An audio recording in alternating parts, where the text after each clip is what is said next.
Hello everybody, welcome to another exciting episode of the Elvis Workshop. Thanks for dropping in on the channel today.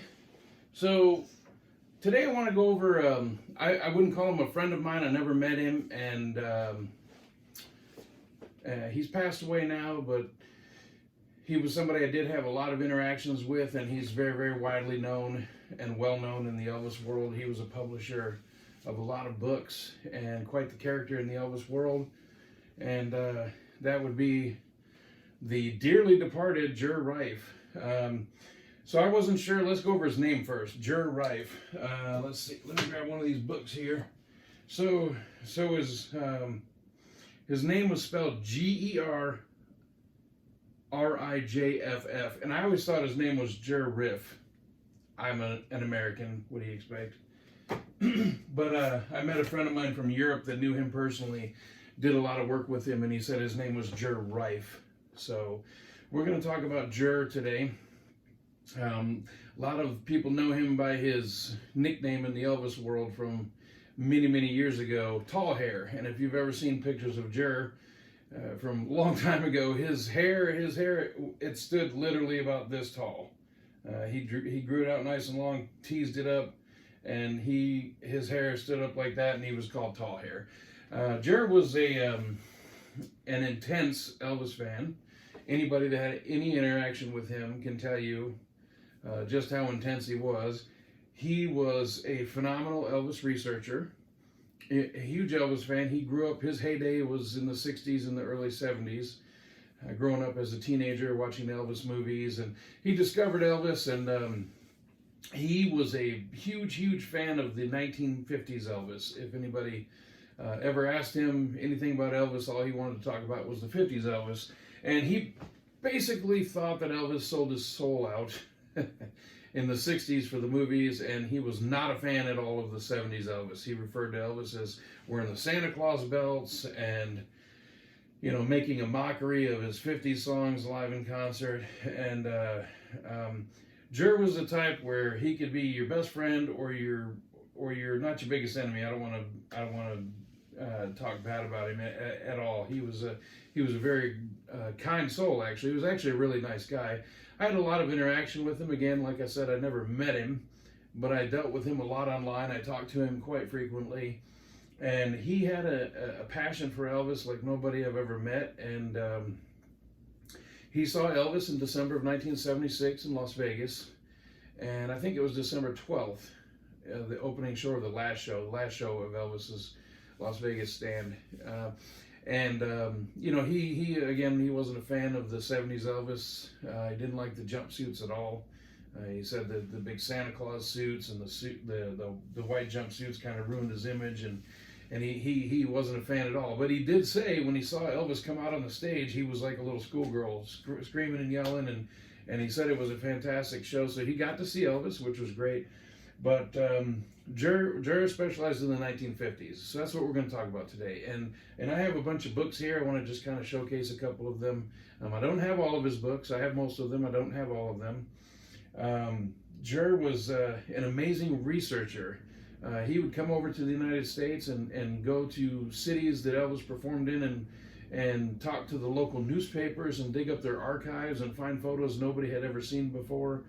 And he would compile books, and he got to know Alfred Wertheimer, which Alfred, as most of you know, Alfred did the photo shoot for Elvis. I think it was 14 days, 11 days, something like that, in 1956. And he just kind of followed Elvis for a couple weeks, and took photos of him. What's funny is Life magazine said he's going to be a flash in the pan, so don't waste all the color film on him, because nobody's going to remember this boy in a couple years. So most of the Wertheimer photos are in black and white, which actually they're better that way, honestly, and just in my opinion, and a lot of other people think the same thing.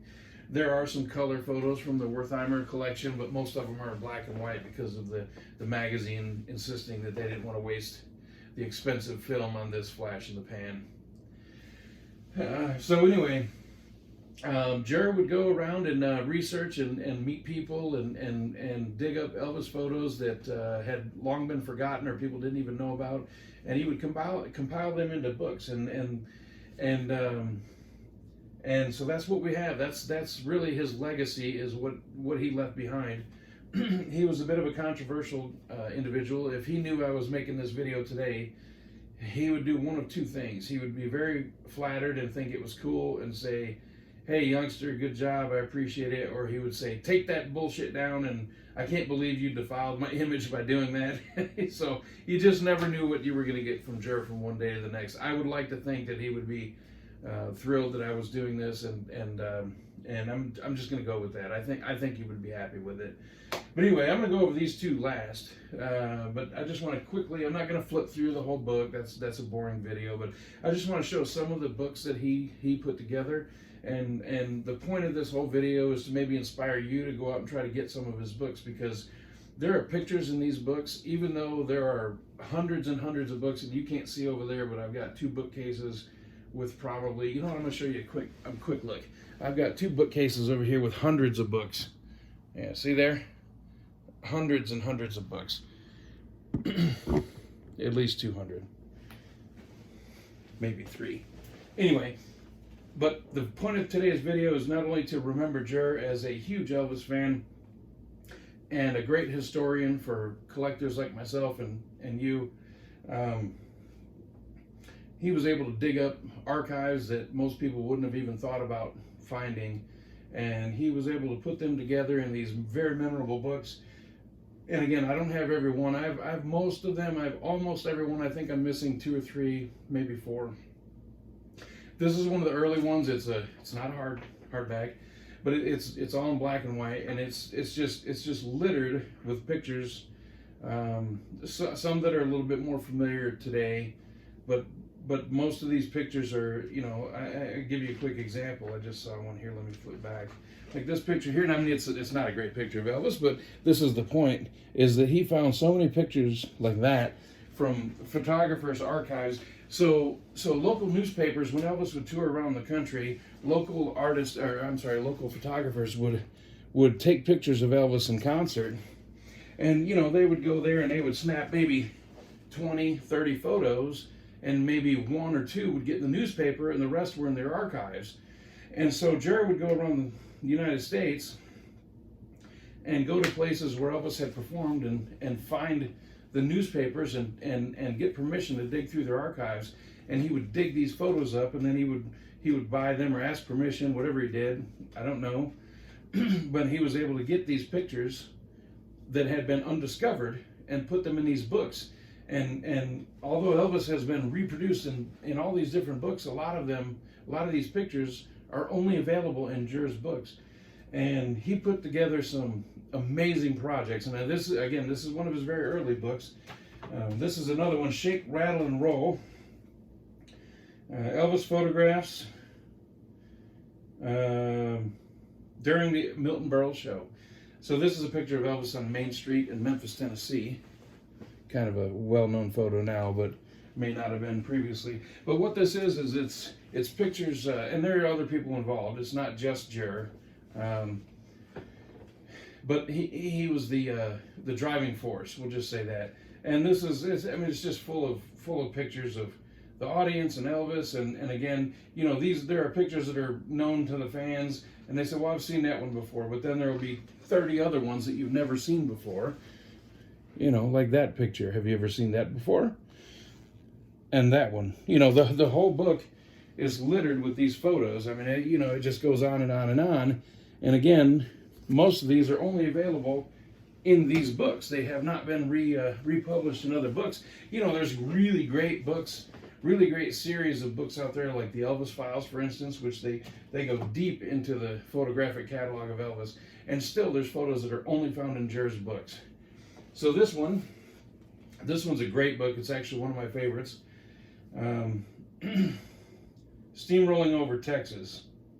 And again, there's a lot of people involved in the book, but Ger, again, was the driving force behind it. And it's mostly photos of Elvis in the 50s, the 60s, or I'm sorry, in the 70s. There's no 50s and 60s, my apologies. But anyway, it's the Astrodome, it's San Antonio, it's El Paso. It's mostly Houston at the Astrodome, and it just goes on and on. But there are, once again, great photos in here that you just won't find in other books. Steamrolling Across Texas. Back cover, a bunch of ticket stubs and backstage passes and stuff like this. And this is actually one of my favorites that he did. This is one that he did with Alfred Wertheimer. And it's called The Hottest Thing That's Cool. And there are some color photos of Elvis from the Alfred Wertheimer collection. Great cover shot. And again, it is loaded with photos. So Wertheimer was very protective of his photos, and he was not a fan of putting out photos that he did not approve of. And Ger was able to convince Alfred that the photos that he had nixed were actually great photos that should be seen by the fans. And this book is littered with photos of Elvis that previously had not been seen. This is one of the better ones. The Hottest Thing That's Cool. You have to have this in your collection. If you're an Elvis fan, an Elvis collector, especially a book collector, The Hottest Thing That's Cool. This, you just have to have this book. Here's another one. Inside King Creole. And again, there's other contributors, but Ger was the driving force. And once again, he was able to find studio shots, films, still shots from the film, behind the scenes images from the film, the recording sessions, on site at filming locations, newspaper photos. Just, this book is probably 150 pages, just a quick guess. All from the movie King Creole. And it's an absolutely phenomenal book. Most of the pictures, again, are in black and white from 1958. There are some color photos, but the majority are black and white. Actually, I didn't see, just flipped through and I didn't see one color one, so I might be lying. Anyway, and then here's another one. This is Chris Giles, Inside Loving You. And Ger was, again, the driving force here. And this is the same thing. This is newspaper articles. You know, here's a picture just right here. I mean, look at this right here. When have you ever seen that photo? It hasn't been published in other books. And it's just loaded with photos from Elvis Loving You movie, the movie Elvis, the Elvis movie Loving You, my apologies. And there are studio shots, professional photo shoot shots. You know, they would take one or two that they approved of and use them, and they would scrap the rest. Well, they were saved. And Ger found them and has them in the book. You know, here's a great shot. Where have you ever seen that before? It's just a great photo. So, Elvis, Inside Loving You, another great book with the help of Ger Rijff.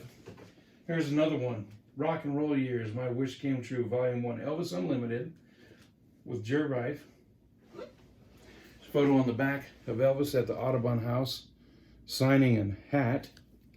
And once again, you just flip through and it's just littered with photos of just everything that you could imagine or not imagine. And there are things that nobody's seen before until they were dug up by Ger. You know, this photo with this young lady right here. Let me flip back one page. Like this photo of Elvis with this young lady. Where have you seen that before? So that's the magic of Ger Rijff, is that he was able to find things like these photos and compile them into these amazing books and share them with the fans. Now there's two books left. I said I was going to save till the end. This one here, Elvis Close Up, it's paperback, but it's one of my favorites. It mostly centers around Elvis in Jacksonville. I think there's other photos around that time period. But one of my favorites here is it's a story about Elvis, the hotel he was staying in. A young lady from Florida, I think it was Florida or Georgia, won a date with him, and so she was flown into Jacksonville to meet Elvis. And so she was doing her date and with him, and the newspapers were recording the evening with photographs. So Elvis is with his young date, and she went to the show and met him backstage, went to his hotel room, and you know, there were photo ops and all that jazz. And but anyway, a lot of the fans found out where Elvis was staying, just down from the Florida Theater in Jacksonville. And if you watch Billy, the Spa Guy's video of Jacksonville, you'll see the hotel lobby. He just posted that recently. He's a friend of mine. But this book right here shows a lot of those pictures from that event. And the reason that I really love this book is there's a great story, and it was just photographed beautifully. Elvis walked into the lobby of the hotel with his date, and there were several fans in there, and this young lady was so overwhelmed that Elvis was there, she passed out cold. And there's pictures in here of Elvis holding her hand. They laid her on a couch in the lobby. Elvis is holding her hand and trying to refresh her, and she finally wakes up, and he makes a joke, and he says, most people don't pass out when I come in the room. Next time, try not to do that. Here's a, and then he signed a program from the show and gave it to her and said, don't pass out next time I come in the room, something like that. I'm paraphrasing. But there are photos, and these are kind of a little well-known now. They weren't previously well-known. There's Elvis holding the young lady's hand on the couch, and there she is, passed out cold. Her feet are up on a cushion, and she is just out cold. So this is one of my favorite books just because of the photos that Ger has in here, and he describes all the stories of what happened and what was going on, and there are a lot of excellent photos from the Jacksonville concert, and that's a great book. And then we'll finish with this one. This is The Cool King, and this one has photos from Elvis doing, I'm going from memory here, but I'm going to say, I'm hitting a brick wall. Anyway, Elvis is filming a movie. I think it's Kid Galahad. No, not Kid Galahad. Geez, oh Pete's. I can't remember the name. Follow That Dream. I should have known better. So anyway, this book is two different books in one. It's a bunch of pictures of Elvis filming Follow That Dream, and then it's pictures of Elvis in Florida doing some concerts. And the great thing is, to me personally, other than all the photos that have not previously been seen, like, where have you seen that photo before? So the cool thing here, and we'll end the video on this, is that Elvis was in Miami and he had a new Lincoln Continental that he had just purchased. And there's Elvis with the Lincoln. In his lifetime, he put more miles on that one car than he did any other car that he ever had.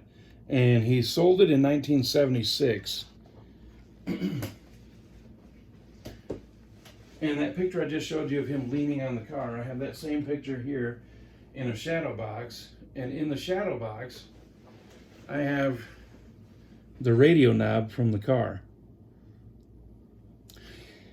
So he put more miles on that one car than he did any other car he ever had. And radio reception, especially back then, wasn't that great. And so he tuned that knob repeatedly, I'm sure he did, as the stations faded in and out. And he may have heard a song that he later covered. We'll never know, of course. But that is the radio knob from that car. It's a great piece of my collection, and I love it. And it's in Ger's book. So if you have a chance, pick up one of his books. You won't regret it. He was a great fan. He passed away a few years ago. And he was a little volatile, but he was also extremely magnificent. He just was so passionate. That's the better word. He was so passionate. He was a great fan. So find his books. That's his legacy. Find Ger's books. Grab you a couple copies. Check them out and remember the work that he did. He would really appreciate that. More than anything else, he would appreciate you appreciating his work. He was a big fan of people appreciating his work, but he did so much work to put these things together. Find some of his stuff and take a look at it. I think that he would really love that. So thanks for stopping in at the Elvis Workshop. And I have one more thing before I leave. One second. If you don't like this video, he ain't nothing but a hound dog. Like and subscribe and tell your friends.